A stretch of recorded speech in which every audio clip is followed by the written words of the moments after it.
प्रेम प्रसंग के चलते युवक ने युवती की गला रेत कर की हत्या। देर रात आपसी विवाद के चलते युवक ने युवती का रेता गला। आरोपी को देर रात ही कर लिया गया गिरफ्तार।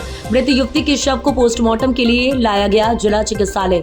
घटना की जानकारी लगते ही जिला पुलिस अधीक्षक पहुंचे नेपानगर थाने। मामला नेपानगर क्षेत्र के ग्राम नावारा का। पुलिस मामले की जांच में जुटी। महिला का गला रेत कर हत्या करने के मामले में हिंदू संगठन का विरोध। बड़ी खबर बुरहानपुर से। आरोपी लफ्ज़-ए-हाथ करते हुए महिला को जबरन धर्म परिवर्तन करने का बना रहा था दबाव। वहीं मृतका की बहन ने आरोपी को फांसी दिए जाने की मांग की। आरोपी युवक ने देर रात घर में घुसकर धारदार हथियार से महिला का गला रेत कर की थी हत्या। पुलिस ने आरोपी को किया गिरफ्तार।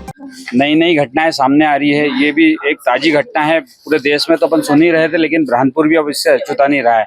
ये जिहाद बहुत चरम पर है, जिसकी वजह से नावरा में हमारी एक हिंदू बहन को गला काट के धर्मांतरण का दबाव बनाता था। उनकी बहन ने भी आपके सामने बताया कि ये रोज रोज आकर उसको टॉर्चर करता था, धर्मांतरण का दबाव बनाता था।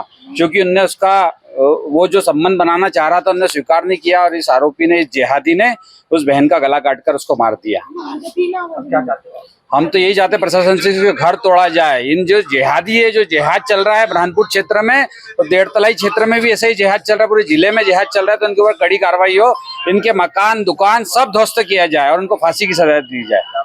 अमित वारुड़े परिवार के साथ और क्या कहना चाहते हैं? मैं ये कहना चाहती हूँ उसे फांसी से इतनी बुरी मौत दिया जाए। जैसे मेरी बहन को उसने घर में घुस के गला काटा है। मेरी बहन को इतना टॉर्चर करता था कि मैं बता नहीं सकती थी। कहाँ पर रहते थे? मैं नावरा रहती हूँ। ये कल रात में 11 बजे के आसपास हुई है। क्योंकि कौन है ये जो परेशान करता है? रईस है, मुसलमान है उसका नाम। और उसने कल शुक्रवार के दिन भी कंप्लेंट हुई, इनका हुआ है थाने के अंदर भी। और मैंने थाने वाले को यही बोले कि मैं जिंदी थी, मेरे को बुला लेते, मैं उसकी बहन हूँ, माँ हूँ, कि मेरे को अगर मेरी बहन का गला काट, मेरे सामने बोला मुसलमान, तू मुसलमान है, हिंदू की बेटी कैसा तू घर में जाके गला, और तेरी औकात के तो हिंदू की बेटी को घर में घुस के तू गला काट रहा, क्यों काट रहा? नहीं रह रही थी तू, उसको टॉर्चर उसके साथ क्या कर रहा था? यही है कि तू उसके साथ आज मेरे दिल से मुझे जवान लाश, गोरी चट्टी लाश लेकर आई। आज खुद से लथपथ पर कोई मुसलमान ने हाथ नहीं लगाया, ये बच्चा ने। और वो एक बच्चा है, वो बेचारा कहाँ है? वो बच्चे ने, उसका नाम क्या है? उसको बुला। वो बच्चे ने मेरे को लेकर आया, मेरी बहन की लाश को उठा के लाए। 2 बच्चों ने मेरी बहन की लाश उठा के लाए। भाग्यश्री धानुक। मैं ये चाहती हूँ कि उसे फांसी से भी बहुत बुरी मौत दिया जाए उसे। जैसे मेरी बहन को उन्हें गला काट के रहा, घर में जाके देखो पूरे खून से लत। मेरी माँ पागल है, दिमाग से थोड़ा मेटर है। नेपानगर। मेरा नाम सुभद्रा है। नेपानगर के नावरा क्षेत्र का है, जिसमें एक हिंदू बहन के साथ में लव जिहाद कर उसे धर्मांतरण के लिए प्रेशर करके, अगर धर्मांतरण नहीं किया तो उसके एवज में उसका गला काटकर हत्या कर दी गई। बहुत ही दुखद घटना है और नेपाल के साथ साथ पूरा बुरहानपुर शहर भी और बुरहानपुर के हिंदुओं में भी रोष है। इसको लेके हम सभी लोग अभी 2 बजे दीदी की अग्नि के पहले हम शासन प्रशासन से ये मांग करेंगे कि उसको फांसी सजा दी जाए और जो कोर्ट होती है उसके अंदर तुरंत उसका फैसला देकर फांसी सजा के साथ में उसका जो मकान है और जो उसके अवैध अतिक्रमण है नेपानगर के अंदर, वो सब ध्वस्त किए जाए और इनको इंसाफ दिलाया जाए। क्योंकि ये घटना से पूरे हिंदू समाज में बहुत रोष है। अजीत परदेसी, हिंदू जागरण मंच, जिला संयोजक। गाँव नावरा में एक मर्डर हुआ है, जिसमें अभी हम मौके पर उपस्थित हैं और जिसका मर्डर हुआ उसका पीएम वगैरह हो गया है। गाँव वासियों की कुछ मांग है, उनके मांगों की समीक्षा करके उनके डेड बॉडी का अंतिम निराकरण के लिए भेजने का प्रयास कर रहे हैं हम। किस तरीके की मांग है? ये इनका एक तो मांग ये है कि उनको आर्थिक सहायता मिले पीड़ित परिवारों, और दूसरा जो आरोपी हैं उनकी अतिक्रमण और अन्य जो अवैध गतिविधियां हैं उस पर कार्रवाई प्रशासन करे। तो उस पर हमने संज्ञान में लिया है, उनको आश्वस्त भी किया है कि जो भी उनके अवैध गतिविधियां होंगी, अतिक्रमण होंगे, उनकी पहचान की जाकर नियमानुसार कार्रवाई करेंगे। किस तरह कितने की राशि देने का प्रावधान है शासन के नियमों? वो अपना पुलिस विभाग की ओर से हो, राजस्व की नहीं है, तो वो बेहतर बता पाएंगे उसमें। सर, देर रात हत्या के मामले में क्या पूरा मामला है, क्या घटना है? नावरा में रात्रि के वक्त में एक महिला की धारदार हथियार से हत्या हुई, उसके घर के अंदर। तो पुलिस को जैसे ही सूचना मिली, पुलिस तुरंत पहुंची है, उसको हॉस्पिटल भी भेजा है। उसकी मृत्यु हो गई है। उसमें हत्या का प्रकरण और एट्रोसिटी एक्ट का प्रकरण किया है।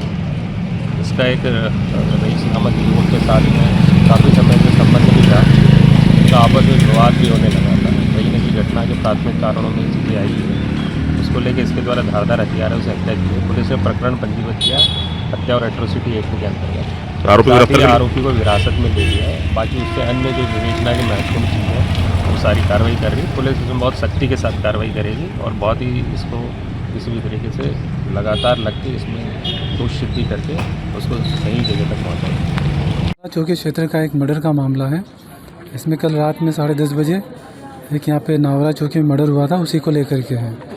उसमें पुलिस ने तत्काल कार्रवाई करते हुए उसमें आरोपी को अरेस्ट भी कर लिया है। हमारी जो FSL की टीम थी खरगोन से आकर के मौका मुआयना भी कर लिया है।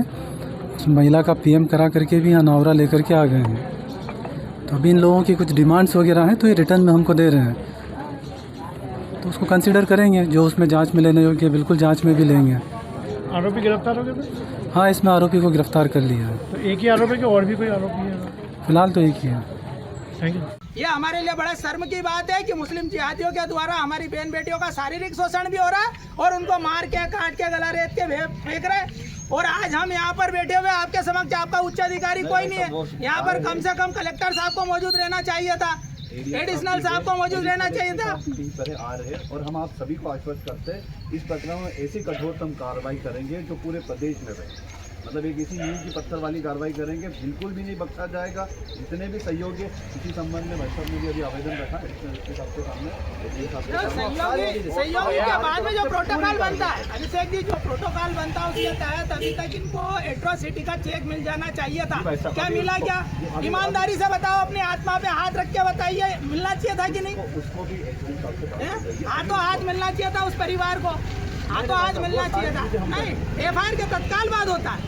मैं सामाजिक न्याय मंत्रालय विभाग में कर्मचारी के रूप में मैं देख चुका हूँ, कार्य कर चुका हूँ और मैं ऐसी कई गरीबों की और मदद कर चुके हैं, कई गरीबों की, कई शोषितों की मदद कर चुके हैं। हाँ, तो यहाँ विलम्ब क्यों है? जब आप एक्टिव है, आप सक्रिय होना, तो फिर इस बॉडी में विलम्ब क्यों हुआ? नहीं, वो पूरी प्रक्रिया हो गई और आप उसको सस्पेंड करवाइए तत्काल। आप उस वसीम कुरैशी को उसके संबंध में विभागीय जांच के संबंध में सामने बता नहीं, उसको तत्काल सस्पेंड करा दो। देखो, ये हमारा अभी धरना है बॉडी को लेकर। अभिषेक जी, मैं नहीं चाहता हमारे इस धरने के कारण आप जैसे किसी व्यक्ति पर किसी प्रकार की गाज गिरे। हमारा आग्रह आपसे निवेदन है, आप हमारी बात देवेंद्र जी पाटीदार को बता दीजिए कि वसीम कुरैशी को निलंबित करने की मांग, एट्रोसिटी का पैसा तत्काल देने की मांग जो है विद चेक, जो इनका पीड़ित परिवार का जो वो उसमें है, नियम में वो और ये 2 विषय करके दीजिए। फिर उसके बाद हम जो है इस बहन का अंतिम संस्कार करेंगे, दाह संस्कार करेंगे।